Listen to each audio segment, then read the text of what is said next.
And greetings, everyone. Welcome back to the program. Today we are taking a look at Herb Alpert and the Tijuana Brass, or at least most of it. Okay, so I was kind of looking into it, and Herb Alpert has a lot of records, and I only wanted to target the Tijuana Brass stuff, but even that gets pretty tricky because there's a lot of them, and this probably isn't all of them. Like I'm not talking about the Christmas album or Bullish or Summertime, because the Christmas one is just Christmas songs. Bullish, I listened to like the first two songs and it was vastly different, and I'm not even sure if that one really counts because it was the last one, but it was like many years after the other last one, and it's like has a bunch of different members, and I don't know, it's kind of confusing. And then Summertime, it seems like it's all like B-sides that was put together when the band was initially broke up. So you know what, there's already like 14 records here, so I'm gonna call it there. I'm gonna call it that. And yeah, once again, congrats to Camerona for winning the last contest with Going Places. And to all of you who are new here, I just ran basically a contest, and the winner, my favorite record of the group, I talk about the whole discography, or at least most of it. In the case of this, it's pretty scrambled, and you know, not since Rake Your Albums 2, I would say, with Agalak, where this was one of the most consistent discographies I've ever gone through. I mean, I'm gonna have to do this video a little differently, because the way I structured this one is because they were all so similar, like legitimately, like the first 8 or 9 records pretty much all sound the same. And they're all between like 28 to 31 minutes long.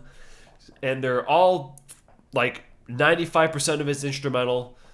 And it's really hard to try to distinguish one record from another. So what I basically had to do was I had to critique it very, very harshly. Okay?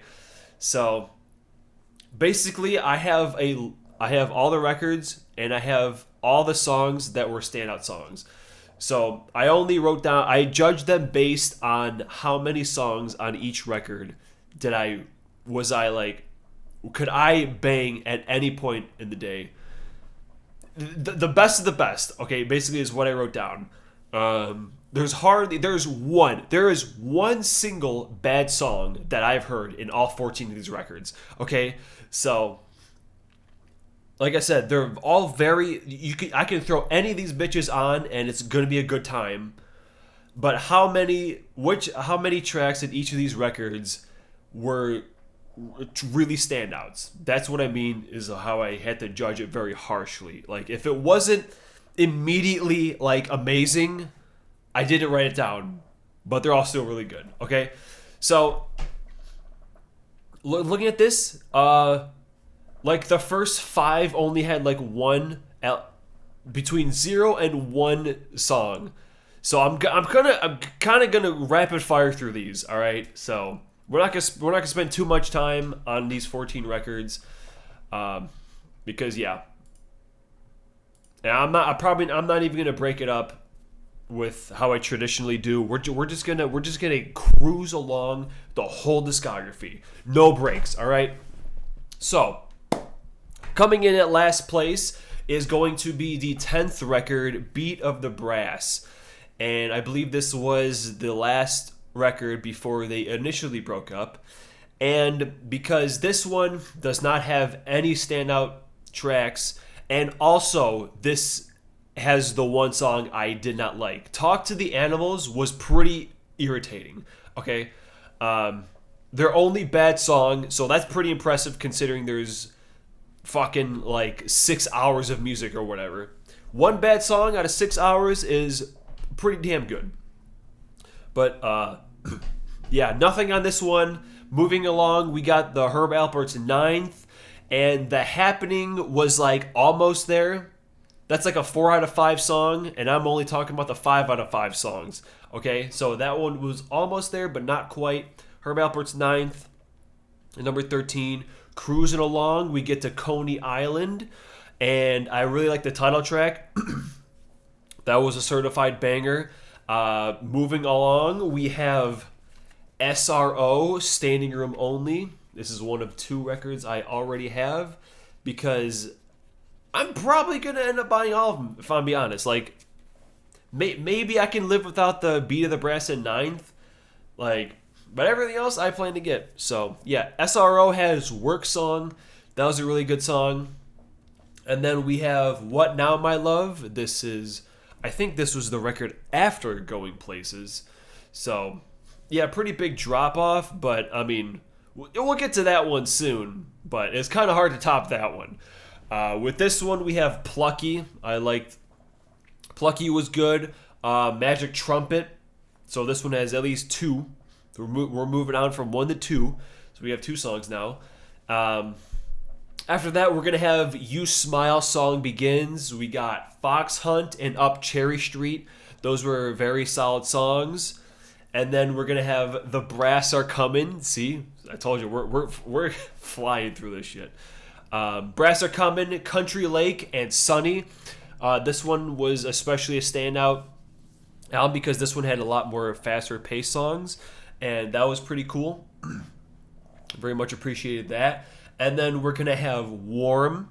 Only one standout song on this one, which is going to be Majorine. However, like, there's not as many... There's only one highlight. However, the overall consistency, because I think before this we had, the 9th, Beat of the Brass. Like, I think this might have been the first or second one after they came back. It was at least more engaging than the albums that came before it a little bit. And then we got Sounds Like coming next. Wade in the Water was good. Town Without Pity. And then Treasure of San Miguel was pretty decent. That's like, again, like that's like a 4 out of 5 song. Wade in the Water, Town Without Pity. Fantastic tracks. Then we're going to have Volume 2, their second record with Green Leaves and Surfin' Senorita. Those were pretty solid. Up next, we have South of the Border, which was their third record. And I wrote down Hello Dolly was a surprise because it was the first song that had vocals.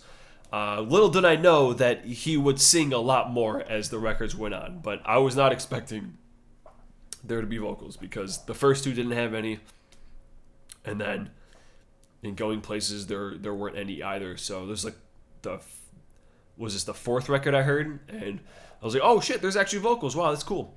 But yeah, the Mexican Shuffle is also pretty good. And then they have a few Beatles covers in their career, but I think this one is probably my favorite, All My Lovin'. Good shit.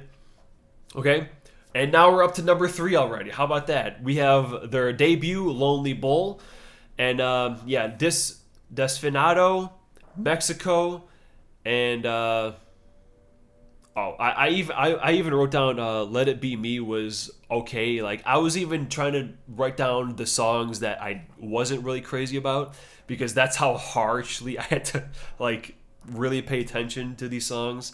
But yeah, Desfinado and Mexico. Good shit. Jesus Christ. All right, the runner-up. We're at number 2 already. Of course, we have Whipped Cream and Other Delights. Okay, and every single record under this had max 3 standouts, mostly 2 or 3 standouts. This one, we had Bittersweet Samba, the title track, Love Potion, and Ladyfingers. All right, so we have whopping 4 standout tracks out of, I don't know how many songs are on here, but probably like 10. So about half of them were really good.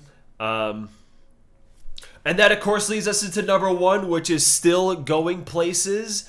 And, like, listening to it again, knowing I had to critique each of these songs, it isn't even until Felicia, which is the 8th song where it gets okay. So the first 7 tracks are all absolute bangers. And then even after that, we have Angels Can Sing, Walk in Black Forest, Zorba the Greek. And what I really appreciate about some of these songs, especially this one, was I really love when you get you just hear them like yell in the background, you know, because they're just like they're really feeling it and they're super into it. So yeah, 9 tracks, 9 absolute bangers, and there was only I think there's only 2 songs that I didn't mention. Yeah, it's only Felicia and Cinco de Mayo, which I'm like meh on. But yeah, 9 fucking songs. 10 songs, whatever. So yeah, Going Places is still the GOAT. And that'll pretty much do it. Yeah, thank you for watching. And I've already started working on the next ranking. It's going to be a bigger one again. So it's going to take me a bit to get through, but it's a band I've been wanting to do for a long time, and I'm finally working on it. So yeah, once again, congrats to Camerona for winning the non-metal edition of Rank Your Albums. And yeah, good choice. Obviously, good choice, because yeah, like I said in the beginning of this video, like you can throw any of these records on. It's like, it's pretty good. They're all pretty good. 9 and 10 are like okay, but other than that, everything else is really solid. So hell yeah. Good looking out.